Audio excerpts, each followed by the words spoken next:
Hello, hello, hello. It's Nikki Manting, and welcome to the Follies. This is the first show of 2023, and we have two great acts to welcome us in today. We have a brand new house team, hot off the presses, Upside Down Players, and then following that, Timeless is going to be here. So I'm going to bring up the Upside Down Players right now.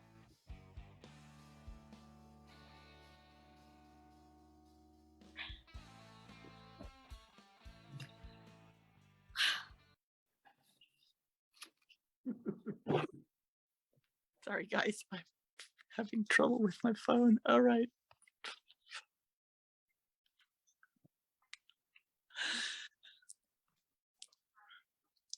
This is my fault. I am messing this up. Excuse me. Sorry, guys. I am going to get off. I promise I will. I can't believe this. We want you here. Don't go. No, but this is like crazy. Okay, there we go. A work in progress. Yeah. Hi, I'm Holly. And I'm Hillary. I'm Lauren. I'm Joan. I'm Jude. And I'm Cheryl. We're the Upside Down Troupe. And I am Adam. I am the coach here for this lovely troupe. What we are going to be doing tonight is an Armando. And so what that means is I'm going to be giving a suggestion to our group. And based on that, they're going to do real life, true monologues that our improvisers will take and be inspired by and turn those into scenes. So that's how this works. So in the chat, I believe, Hillary, you will have a suggestion coming to you. So whenever you're ready, you can see those, be inspired. I believe you asked for your favorite thing from the 60s or 70s. So here we go. Hillary, take it away. So based on the suggestion hula hoop, I'm going to tell you a story about growing up as a teenager in Santa Barbara, California. Now, our generation, as you know, was just filled with cool things like the invention of the hula hoop, which, by the way, I can never do, but also things like protesting against the Vietnam War, the Beatles, the civil rights movement, you know, really cool protest music, the Black Panthers. I could go on and on and on. I was a very impressionable teenage girl, and all of these things that I've described and more were kind of woven through my psyche. And I ended up going to something called the Santa Barbara Free School, where I basically lived for 2 years in a haze of like pot and Israeli folk dancing. And I don't know how the hell I got to college anyway. So when I finally moved to Cambridge, Mass, and I had a little daughter, I found the most socialist, hippie daycare center that I could possibly find. I think it was made out of recycled cars and other things. I mean, it was super cool, super cool. It also smelled like mold in the inside. You know, the playroom was kind of dusty and like not too exciting. The teachers were, it was very diverse. And, you know, the teachers were all vegetarians. And if they could have been vegans, they were. Okay. So I loved this school. Now, my daughter, our daughter at the time, we didn't know that she really couldn't speak. She was like 2. And she would just point at things with her little round Asian face and point, and people would bring her stuff like pizza. We were picking her up at school, and she started saying things like this. I got ice. I got ice. In other words, I got ice. I got ice. Why did she get ice? Because this kid, Arlo, was biting her little fat arm every other day. He was biting her arm. I got ice. What do you mean you got ice? Finally, her father kind of went crazy. He was like, I'm going to call the police. I'm going to call the Cambridge police. Like, on a toddler? You kidding me? So I had to shut that down, which I should have done before. I went to talk to the director of the daycare, and it turns out she had never told, right, the other parents. Here's why. Socialist as the school was, these people were wealthy, and they were giving a boatload of money to this school, even though the roof deck was eventually like condemned. So chug ahead, 12 years. Mimi was at high school in Cambridge, and we found out that Arlo, the mad biter, was at the same school with her in the same grade, and I went insane. It was like she was going to school with a sociopath. I hadn't recovered. It's like, that kid's going to kill somebody. That's what he's going to do. He's going to kill somebody. And I think I've recovered from it now, but it was horrible. It was a horrible experience.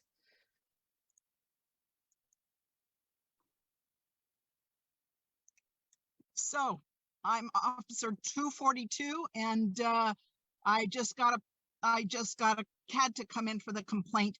I know you're only 3, but you've been eating paste. Paste. I eat paste. I like paste. I'm sorry, but regulation 543 says I'm gonna have to bring you in. I'm sorry, kid. I know, but it's totally illegal.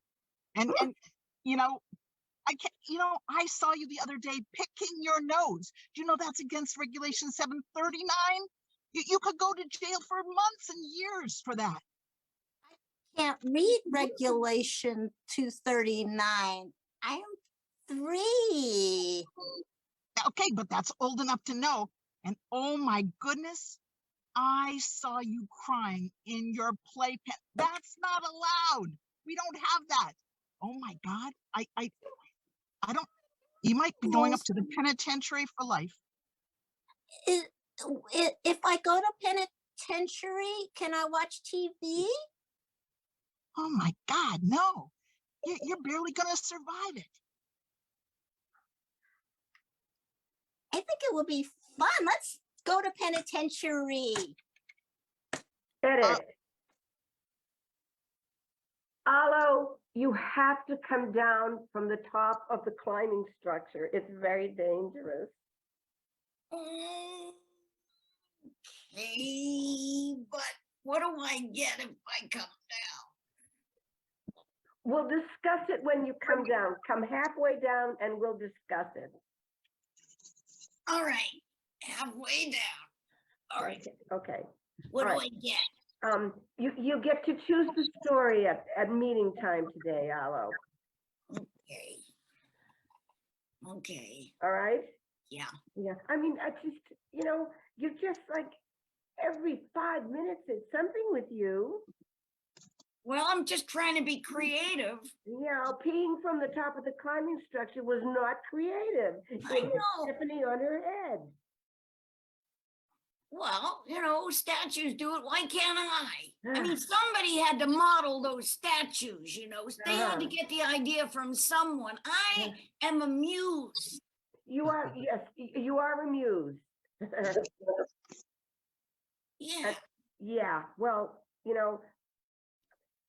what I'm going to do is ban you from the sandbox and ban you from the water table for this week. Well, I don't have any incentive to come back. That's my point.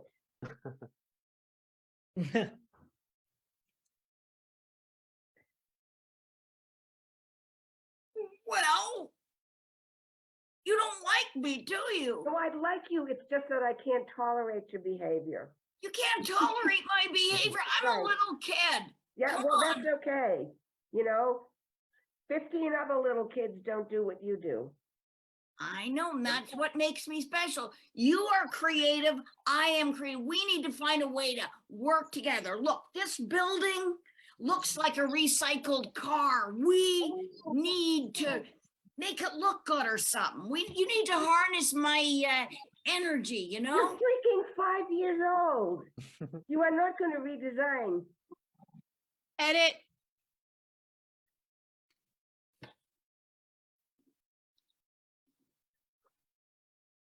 If we keep hula hooping, climate change, we'll take care of climate change. Oh, absolutely. Oh my goodness. I can't believe this socialist daycare is like the best. I mean, who knows? We're going to be sharing cookies all over the world. And hula hooping, I was doing Etch-a-Sketch for world peace and that didn't work, but I think hula hooping to bring about social change is the best way to go. Join me. Oh, absolutely. I think if we could become like, let's standing on each other's heads and stuff and hula hooping, I think it's gonna, not only that, I think it's gonna make world peace. I know hula hooping can make world peace. That's it. And heaven knows what we could do with doing cartwheels. Oh my God. Oh my God. 3 cartwheels. Oh, this is great. I can't tell you how happy I am that you're joining me in this. I think you and I can change the world. Oh, absolutely. And you know what else? With enough hula hoops, I think there'll be no more starvation. With enough hula hoops, we can feed the world. Feed the world. Oh, Edit. During the 60s, I was living in Canada, and kind of I felt like most of what was happening in the States kind of bypassed me. I would kind of live the life of a hermit. And I stayed in a lot, you know, I went to school, you know, I kind of saw the cool things that people were wearing, and, you know, mini skirts and, you know, little neat hairdos. And I just kind of, you know, would put on the headphones and blast classical music and just cry because it just felt so, I was feeling something. It just felt so great. And then I'd do things like ride a bike for hours and hours. I'd go like 25 miles. Got this Peugeot bike, you know, 24-inch tires, and, you know, all by myself, pedaling away, you know, pedaling into parts of Toronto that I had no idea existed. And it was kind of weird because I just had this, I was just in my own head the whole time and just going to these weird, I didn't know anything about music. My sister was younger than I was, and she was the cool hippie. And I had to beg my little sister so that I could hang around with her and her like 50 million boyfriends. And they were, you know, they were all like really cool and smoking and drinking. I thought that was so cool because I was just, you know, I was like a little hermit person.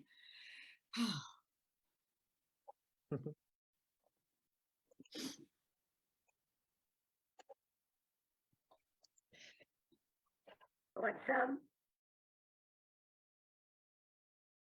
Apparently not. I did. What? What'd you say? I said, I want to give you something. You want to take a hit. Yeah, yeah. Pass me a hit. Pass me a hit. Yeah, Pass me a hit. there you go. Okay. Wine's good too. Ugh. What? Have some wine too. Mom, you're so cool. I've ever told you that. You're like the mom. You're the coolest. Well, I mean, is I that no? That's underwear. Is that your a real top you're wearing? Because it's really pretty. I can see your breasts. just Nice. one of them. I only show one at a time. You're so cool, Mom. Come Listen, on. honey, I just want you to be well adjusted. You got to smoke dope, drink wine, and smoke cigarettes, and then you're all set. And we got to spend some more time at the thrift store, right? Oh, yeah, that's a good idea. Yeah, I got to do some shopping, and I want to get you some stuff. Mhm. Yeah. Just, you know, I want you to make a promise. Do not take down the hems of my mini skirts. I'm sorry. What, Mom? Do not take down the hems of my mini skirts again. Oh, interesting. I have sort of a memory of doing that, but not really. Mhm. I mean, I am a lot taller than you, you know. So for me to wear them and have them be like short, but not like up to my crotch, Uh-huh. I kind of have to do that. I have to let them down a little bit. It's a good thing your father isn't look around. at it, Between right? the two of us, we're showing a lot of stuff. Mom, do you want me to look at or what? Do you want me to show my underwear? I think that's a little far. No. Yeah. Edit. Do.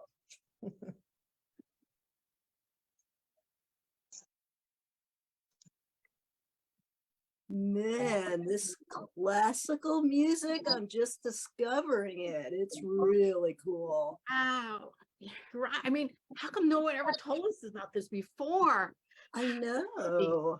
Must be new music, man. I know. It's new. It's new. It's new. Oh, wow. How come there are no words? No, I feel like I'm hearing someone talking to me. Like it's sending me a message. Marcia, did you drop acid again? Well, I dropped it, but then I picked it up and then I took it. No. Will you give me some this time? All right. Just you gotta hear what I hear. It's like I hear these old German guys talking. Oh man, I can hear it. I can hear it if I close my eyes. Yeah. They're saying This is far out. This is just so this is far out. far out. This is far out. I don't know why people listen to those Beatles. I don't get that. Yeah. I mean, there's nothing better than some dead classical composers. Oh no, me the Fab Four is Ludwig and Wolfgang and well, that's only And Wolfgang Jr. And yeah, that and is so cool. I don't know. Should we tell anybody else? Just keep it to ourselves. Keep it to ourselves. Edit. All right. We're the hermit bicyclists, and nobody can see us. We're under here. Nobody can find us even. Hey. Yeah. Why don't we just bike in a circle and nobody will ever see where we're going? That sounds good to me. But I wouldn't tell anybody. No. And I think we should be like, maybe we should be like underwater. I think we should be the bicycling underwater hermits. Yeah, but wouldn't be hermit crabs under the water. Oh, that's a great idea. I wouldn't want to steal their thunder, but I still think it'd be great. We'll be hermit crabs under the water. Yep. You'll find us. Yeah, but hermits are alone. And if we're both doing it, it means we're not hermits. We're like couples. Like, we're a duo. We're your friends or something. Not hermits. It can't be a hermit. Yeah, you're right. We're ruining the entire reputation of hermits. I'm confused. Yeah, well, here's the thing. I think what it is that we've destroyed the reputation of hermits. So you know what we're going to have to do? I think we're going to have to go, like, I don't know, to the North Pole, bury ourselves in snow, Then nobody will know that we're true hermits. They'll just think we're, I don't know, like deranged, and we could bike at the North Pole. What do you say? Well, it's an idea. That's all. Santa might find us, but it's an idea. Well, sis, it's a work in progress, okay? But at least we're hermits. Yeah. The hermit family. Yeah. Yeah. Herman's hermits. Yeah. In the late 1960s, 3 college friends and I went to Canada for a vacation. And we drove first to Montreal, and we're really surprised by how many people were offering us hash right out in the open. Interesting. Anyway, the big thing that happened to us was we went to Quebec, and we were dancing in a discotheque one night. I was dancing with this guy named Claude, who kind of came up to here.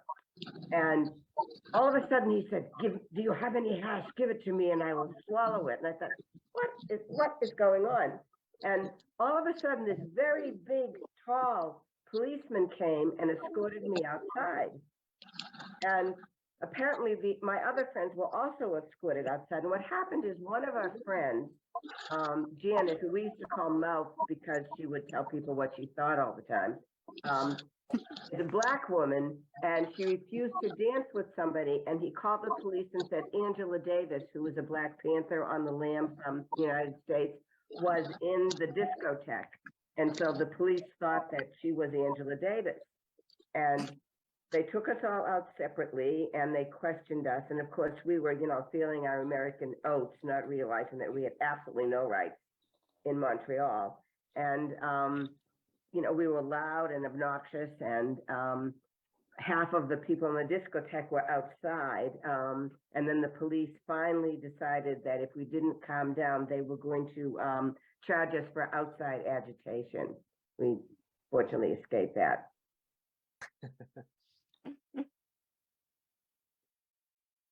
Hey, Miss, I'm gonna arrest you. I found a whole baggie of corned beef hash in your car, Miss. You got to get out of the car before we search it. I just have to do a quick little maneuver here. Now, Just, put I your, just, put your hands up. let me see put my the bra on. Put your Okay? hands up. My You think I can't see you putting corned beef hash in your bra? Just get out of the car. okay. Put your hands up. Here we go. All right. It sure is cold here in Quebec. Don't give me that. You have warm hash in your bra. You're fine. Just okay. Walk the line. I want to see. Have you been partaking of this hash? No, no. I don't do well with hash. Actually, it just doesn't do the trick for me. A trick for you. What do you got? You got biscuits and gravy, maybe, in your trunk. You got biscuits and gravy. You transporting that over state lines? Oh no. I wouldn't do that either. Playing innocent with me. Well, it is a strong suit. So, if you had some like blueberry pancakes, I might make this all go away. Well, officer, I just noticed just a little way back there that there was a pancake house. You look awfully hungry. Wanted Maple syrup from Canada.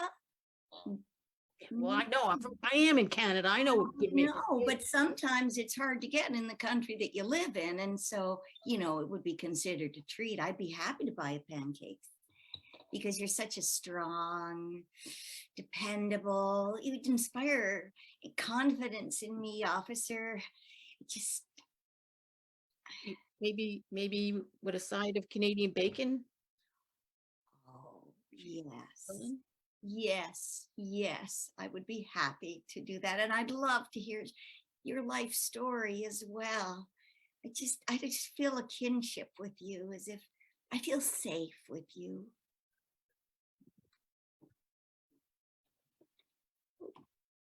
Hey, Americana, I can smell you're wearing French perfume and I want you to give it to me right now. Now. Hand it over. You can buy some off of me. Buy it off of you? Are you kidding? Buy. No. You are American. I am French. I deserve to have it. You give it to me and I will give you something really good in return. What Really you got? What do you have? Oh, I'm not going to tell you until you give me the perfume. Oh my God, I can smell it. Oh God, it's Chanel. Oh, so good. You don't know how much I need this. I need it badly. It's like a drug for me. Oh. Here, hold out your hand. I want to see what you will give me for it. It is not something you can see. Give me that perfume right now. I'm not kidding. I'm intrigued. Okay, here. What do you have for me? Oh, let me see if this is the right thing. What I have is a plan to break in to the perfume store in Quebec and take all the French perfume. I know how to do it. I have an inside source. That's it? That's it. Oh, this really shows how American you are. Is that really what you're saying? That's it? I want adventure. I guess that's adventure. We're going to get arrested. Here, you can have your perfume back. I don't want it. I don't want it anymore. I got to find somebody who's really has l'esprit, I'm going to find somebody. Although you are kind of cute. I find you very cute. Yeah. I would say that you are almost French looking if I didn't know that you were American. We can go dancing. Discotheque. A discotheque? Oh, I have not been in years. Really?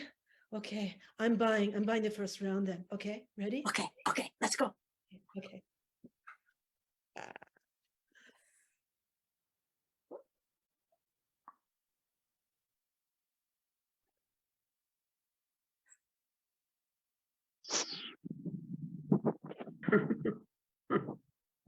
They call me ears. Because I can hear everything.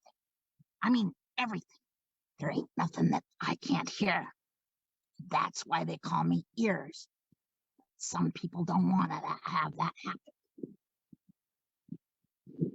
So, here's what I say. I'm sorry, I didn't hear you. What'd you say your name was? Ears, Oh, ears, ears. sorry. Such an ear on me, man. I can hear everything. I can hear a pin drop. I can hear the hash in your pocket. I can hear everything. That's great. I guess that's the superhero ability. So I guess sure, you can join the superheroes club. Come on. All right, all right. Now look. You gotta realize if you go dancing or any other place like that, you gotta be able to hear everybody that's happening. I mean, because you gotta know when the ears, when the ears have it, and then you gotta be able to do everything that the ears can do. Okay. So you're just saying be a good listener, is that what you're saying? Oh, it's so much more than that. I mean, what have you got? You got nose? You got nose down, don't you? Yeah, I smell pretty good. Yeah. But if you get the ears in with it, I'm telling you, whenever somebody's doing anything, you're gonna know about it. Seed. All right. That is our show. Let's bring everybody back. Yes. My name is Adam Colley. I am the coach of these talented folks, but individually they are Lauren from Dallas. Jude outside Seattle. Ollie, Atlanta. Joan outside Boston. Hillary, Cambridge, Mass. And Cheryl from Milford, Pennsylvania, the Bunyan on Pennsylvania. And they are the Upside Down Players, and they're going to be back. And this is the first of their premieres. The rest of the group will be back next week, same time, every week here for a good long while. So hang on in there and stay tuned. In a couple minutes, coming up is Timeless. Thanks a lot, everybody, for being here for our first show.